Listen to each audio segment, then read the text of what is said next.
इस पत्रकार वार्ता में आए साथियों का धन्यवाद और स्वागत और नववर्ष की शुभकामनाएं। भारत का संविधान जो बाबा साहब अम्बेडकर ने लिखा, दिल्ली के लिए जो आर्टिकल 239A बनाया गया, उसके अंतर्गत 3 सब्जेक्ट यानी पुलिस, लॉ एंड ऑर्डर और लैंड, इन तीनों का दायित्व दिल्ली में सेंट्रल गवर्नमेंट को सौंपा गया। उसके अलावा बाकी सारे विभाग दिल्ली सरकार को दिए गए। वो अलग बात है कि बाद में सर्विसेज डिपार्टमेंट भी भाजपा केंद्र सरकार ने साजिशन अपने तहत ले लिया। 8 साल के जद्दोजहद के बाद 11 मई 2023 को माननीय उच्चतम न्यायालय ने आदेश दिया कि सर्विसेज डिपार्टमेंट दिल्ली सरकार का होना चाहिए। एक सप्ताह बाद 19 मई 2023 को बीजेपी ने ऑर्डिनेंस लगा करके उसे भी अपने अंतर्गत ले लिया। इतना जो जोर है उनका एडमिनिस्ट्रेटिव कंट्रोल पे, वो क्यों है, आज मैं आपके माध्यम से दिल्ली और देश की जनता को बताऊंगा। देखिए, परसों जिसका जिक्र कल के अधिकतर अखबारों में है, इसके हेडलाइन को पढ़ करके रोंगटे खड़े हो जाते हैं,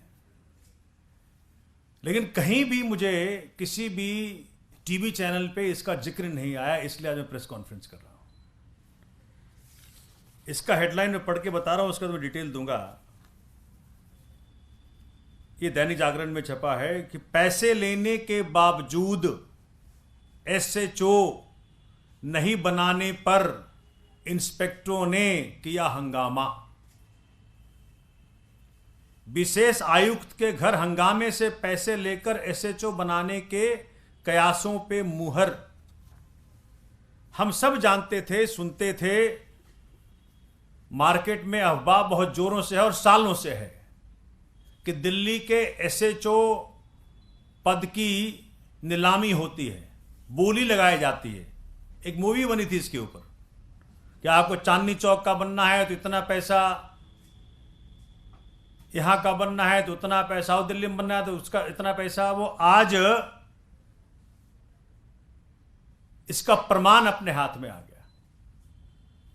30 दिसंबर को जो विशेष आयुक्त हैं, उनका नाम भी बताऊंगा आपको, दिल्ली पुलिस में, उनके पंडारा रोड स्थित सरकारी आवास पर 12 इंस्पेक्टरों ने हंगामा किया। क्यों हंगामा किया? कहा कि तुमने पैसे लिए और फिर भी हमको एसएचओ नहीं बनाया।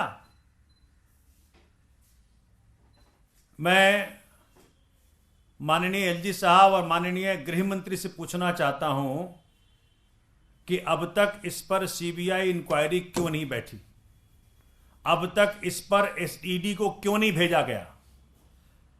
ईडी के पास वक्त है गरीब किसानों तक को फंसाने को, लेकिन नाक के नीचे पुलिस के अंतर्गत पुलिस में इतना बड़ा घोटाला हो रहा है, पुलिस घोटाला, लेकिन वहां पे ना सीबीआई जाती है, ना ईडी जाती है, ना किसी चैनल पे इसकी खबर चलती है।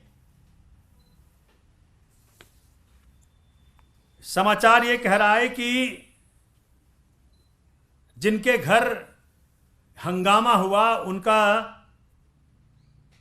वो रिटायर हो गए 30 दिसंबर को।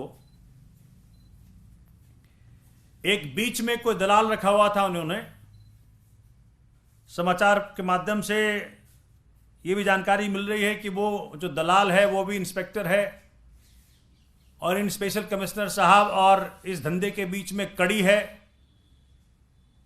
उसको लाखों रुपए दिए गए इन इंस्पेक्टरों के द्वारा कि वो स्पेशल कमिश्नर साहब हमारा अपॉइंटमेंट एसएचओ के जरिए, एसएचओ के रूप में कर देंगे। जब ये हंगामा हुआ तो आपको जान के हैरानी होगी कि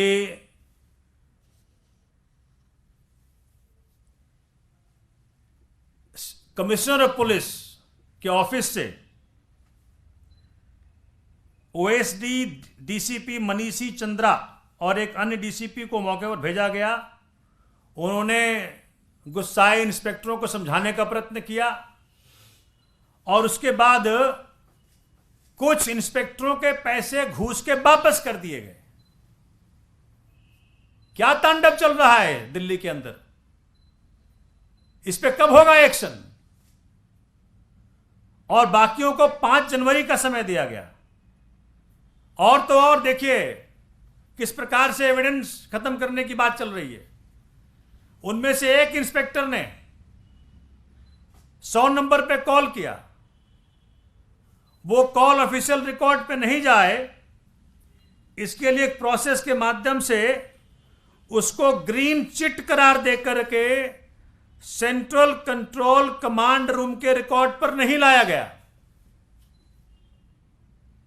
मतलब शर्मसार हो रहा हूं पढ़ करके मैं आपके लिए बता करके। इस पे जो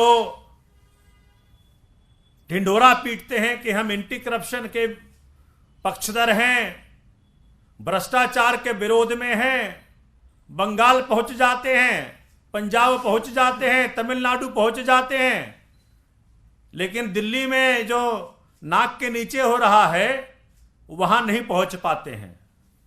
तो किसको बचाने का प्रयत्न चल रहा है? वैसे तो खबर यह भी कहती है कि एसएचओ का जो अपॉइंटमेंट दिल्ली में होता है, एक स्क्रीनिंग कमेटी बनता है। उस स्क्रीनिंग कमेटी के माध्यम से उन इंस्पेक्टरों की इंटरव्यू होती है। बट खबर बड़े जोर दे कह रहा है कि जी ये सब दिखावे वाली चीज है, असली मुद्दा तो ये है। जिसका ये आ गया उसका उस मलाईदार पोस्ट पे हो जाएगा, जिसका ये नहीं आया उसको कहीं पुलिस लाइन हाजिर कर देंगे ये। तो मैं इस प्रेस कॉन्फ्रेंस के माध्यम से ये जो न्यूज छपी है उस न्यूज के माध्यम से माननीय एलजी साहब और माननीय गृह मंत्री साहब से पूछना चाहता हूं, मुझ जैसे अदना व्यक्ति के पास ये पहुंच गया तो आप तक तो पहुंच ही गया होगा, तो इस पर ध्यान कब जाएगा? और मार्केट में अफवाह गर्म है। अफवाह तो ये कहता है, जो जांच का विषय है, कि पैसा ऊपर तक पहुंचता है। अब इस अफवाह को क्या दिशा देंगे गृह मंत्री, वो बताएंगे कि पैसा जो है गृह मंत्री तक पहुंचता है, ये अफवाह कहती है। और ये जब मैं देखता हूं इसका क्या क्या फॉल आउट होता होगा दिल्ली में, जो हम कहते हैं कि पुलिस में करप्शन है, तो जो एसएचओ 3 करोड़ 4 करोड़ 2 करोड़ देकर के एसएचओ लगेगा, वहां पूजा करने तो नहीं आ रहा है वो, तो जो 2 करोड़ खर्च करेगा वो 20 करोड़ निकालेगा। तो ये जो चल रहा है सिलसिला करप्शन का, ये ऊपर से चलता है, नीचे तक पहुंचता है और दिल्ली की जनता परेशान होती है। दिल्ली में ऐसा कोई व्यक्ति नहीं होगा जो आपको बोलेगा कि नहीं भाई पुलिस में भ्रष्टाचार है। तो आज मैं आपके माध्यम से दिल्ली वासियों को कहना चाहता हूं कि भ्रष्टाचार का कारण यह है जो आज इसके माध्यम से मालूम पड़ रहा है कि एसएचओ दिल्ली में करोड़ों रुपए देकर के एसएचओ का पोस्ट लेता है। स्पेशल कमिश्नर का नाम इसमें बकायदा आया है, सीपी साहब का नाम आया है कि उन्होंने अपने व्यक्तियों को भेज करके इस चीज को रुकवाया। तो आज मैं ये सवाल जनता के सामने और आपके माध्यम से भाजपा के सामने रखता हूं कि जो ईडी का दुरुपयोग कर रहे हो राजनीतिक विरोधियों के लिए, उसका सदुपयोग करना सीखें और इस पे आप जांच करके तह तक पहुंचें कि ये पैसा कौन लेता है, कितना लिया गया और कहां कहां ये पैसा पहुंचा। ये आम आदमी पार्टी मांग करती है। धन्यवाद। कोई सवाल? जी, ये जो आप कह रहे हैं उनका घटनाक्रम बता रहे हैं, इसकी शिकायत भी आम आदमी पार्टी कहीं करेगी, क्योंकि लॉ एंड ऑर्डर को लेकर लगातार सवाल खड़े करती रही है आम आदमी पार्टी। अब इस तरीके से जो घटनाक्रम घटा है, उपराज्यपाल या फिर आप गृह मंत्री तक जाने की सोच रहे हैं? देखिए, मैंने तो आपके माध्यम से बात तो पहुंच गई। अगर वो किसी कंप्लेंट का वेट कर रहे हैं, वो भी भेज देंगे हम। आज की पूरी प्रेस कॉन्फ्रेंस उनको भेज देते हैं, अखबार उनके पास पहले पहुंच जाता है।